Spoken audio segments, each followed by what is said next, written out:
jangan cakap dalam apa tu ada orang tanya. Menjadi masalah yang dia mental. Tiba-tiba dia buat link satu tempat, tiba-tiba saya pusing belakang dia dah pas dia masuk. Dari situlah timbulnya konflik dan isu.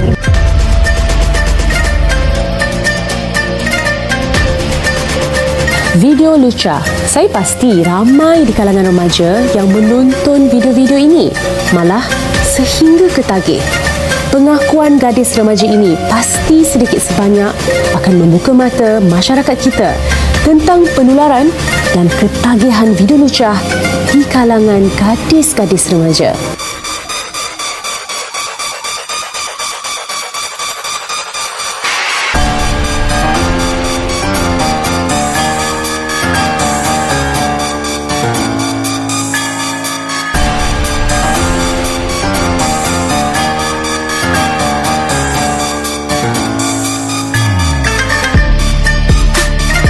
Nama saya Tan Susi dan nombor matrik saya ialah 10DAT21F1011.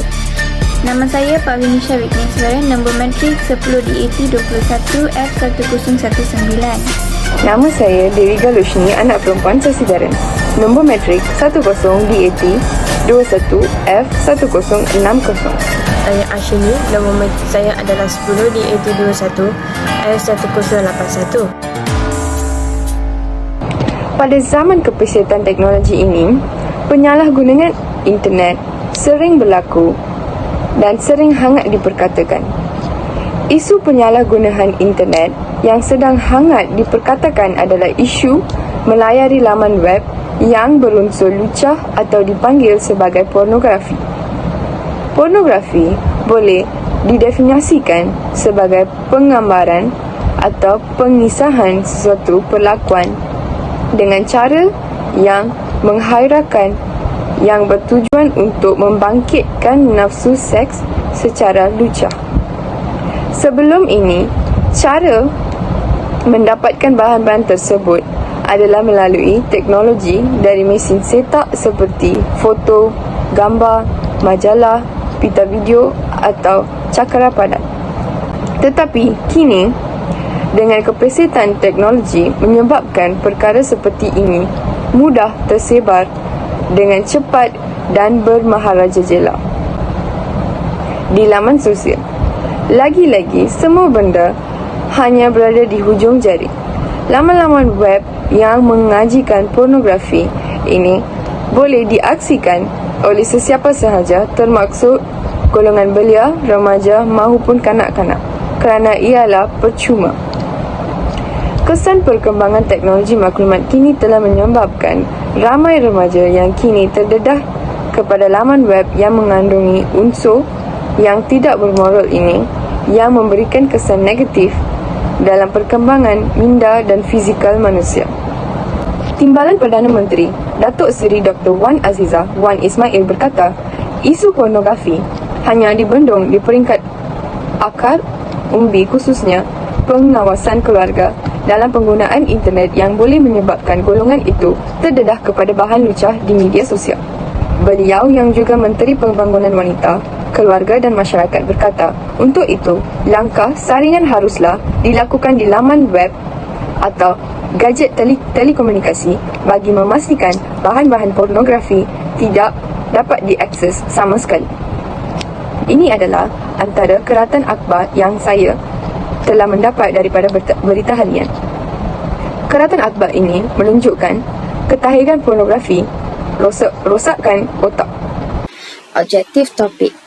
Yang pertama, membincangkan punca kesan dan langkah mengatasi tentang isu ketagihan pornografi. Yang kedua, mengenal pasti kebaikan dan keburukan dalam isu ketagihan pornografi. Yang ketiga, membuat kesimpulan dan memberikan pendapat tentang isu ketagihan pornografi. Yang terakhir, boleh terlihat sumber-sumber rujukan tentang isu tersebut. Punca-punca. Yang pertama, pendedahan awal. Fasa yang pertama ini biasanya terjadi sejak zaman remaja di sekolah menengah. Pengaruh rakan dan kemudahan internet menambahkan lagi perasaan ingin tahu remaja terhadap dunia pornografi. Tindakan mereka untuk cuba menonton video lucah akhirnya membawa mereka ke lembah kepuasan yang berbeza dari apa yang pernah mereka rasakan sebelum ini. Yang kedua, mengisi masa lapang. Setelah kenal bagaimana keseronokan pornografi pada mereka, aktiviti yang tidak memora ini pula berlanjutan setiap kali ada waktu lapang. Apabila waktu lapang, mereka akan mencari perkara yang untuk memuaskan nafsu mereka. Yang ketiga, rutin harian. Apabila sudah menjadi kebiasaan, perbuatan menonton video pornografi tersebut akhirnya menjadi rutin harian pada mereka. Kebiasaan yang sebelumnya hanya menonton video lucu, apabila tiba waktu lapang mula menjadi rutin harian mereka setiap malam. Yang keempat, ketagihan. Fasa yang terakhir adalah ketagihan. Di fasa ini, perbuatan menonton video lucu menjadi satu keperluan bagi mereka. Jika tidak dapat melihat video-video lucu walau sekali, mereka akan menjadi gelisah dan resah.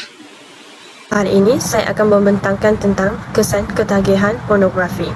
Kesan pertama adalah emosi tidak stabil. Orang yang ketagih kepada pornografi ini sama dengan ketagihan terhadap dada, kerana saat mereka menonton video lucu, otak mereka akan menghasilkan hormon dopamin yang tinggi sama seperti penagih dada. Sebab itulah mereka hanya akan berasa puas selepas mereka melakukan perbuatan tersebut kerana dopamin tersebut terhasil dengan banyak. Penghasilan hormon dopamin secara tidak normal seperti ini adalah tidak sihat. Mereka akan menjadi cepat marah jika mereka tidak dapat apa yang mereka mahukan seperti menonton video lucu.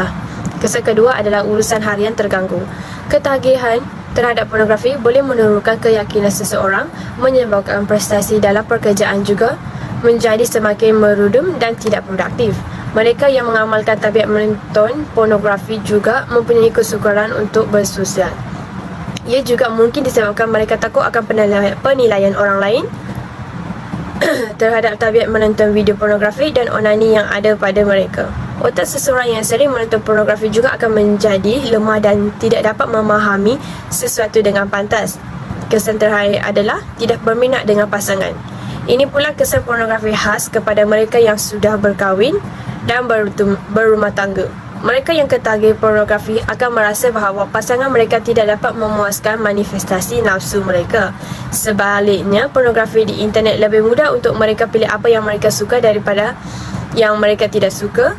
Ada yang bersifat sungsang, ganas, kekerasan dan ada juga yang melibatkan child pornografi.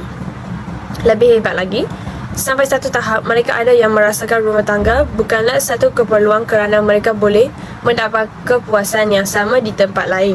Tambahan pula, ramai antara mereka yang ketagih pornografi ini mempunyai kesukaran untuk melakukan hubungan seks kerana zakar yang terlalu lembek. Bagi cara mengatasi ketagihan pornografi adalah dapatkan bantuan profesional.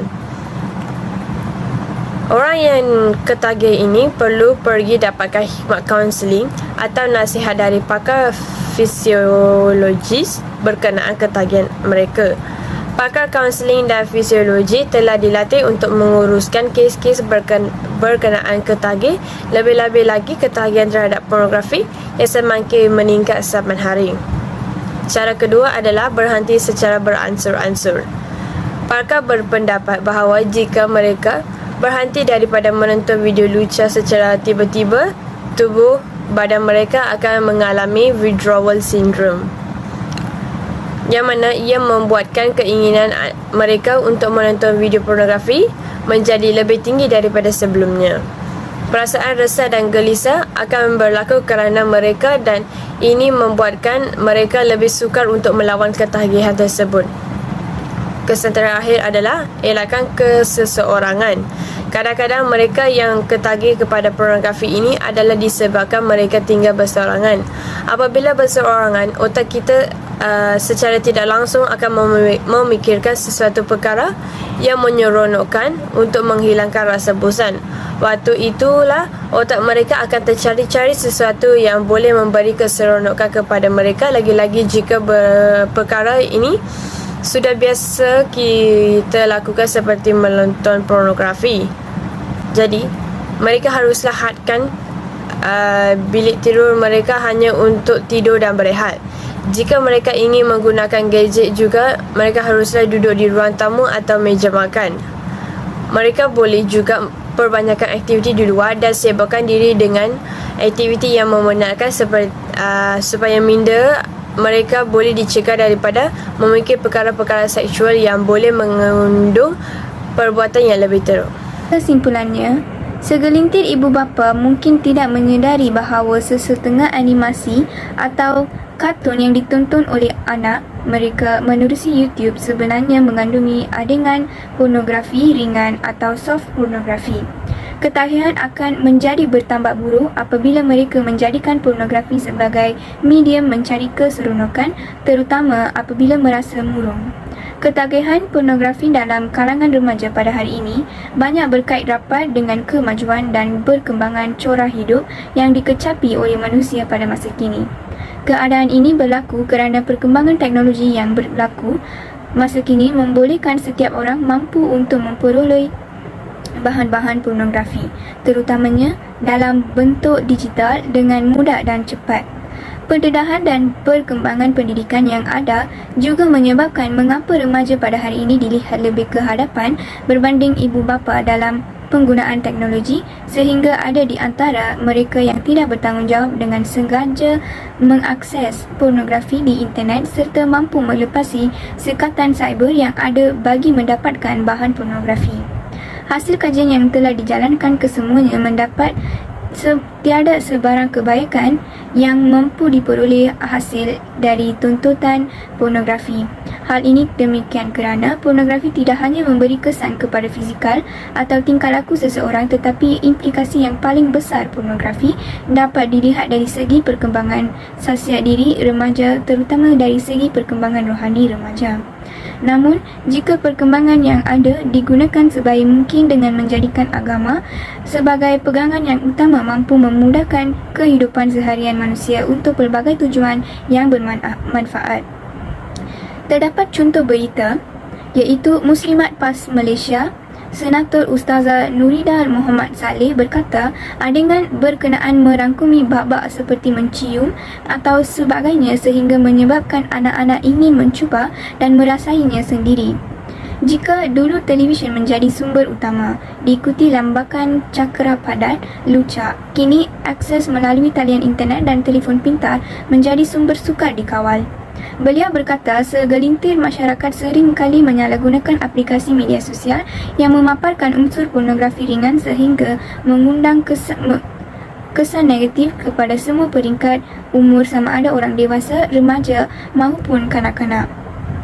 Nurida yang juga Ketua Muslimat PAS Wilayah Persekutuan berkata, kewujudan unsur berkenaan secara tidak langsung akan meruntuhkan akhlak dan budaya, bahkan mengundang ke arah peningkatan jenayah seksual. Katanya pornografi ringan juga boleh mendorong ke arah seks bebas dan dia dilarang sama sekali dalam Islam. Sekian, terima kasih. Sekian, terima kasih. Terima kasih. Sekian, terima kasih.